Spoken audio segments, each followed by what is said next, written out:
Grabe, first time ko dito.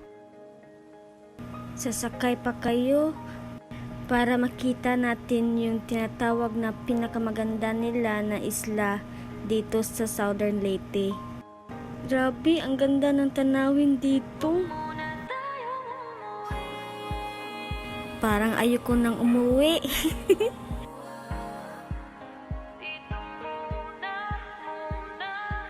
At sa wakas, nandito na tayo.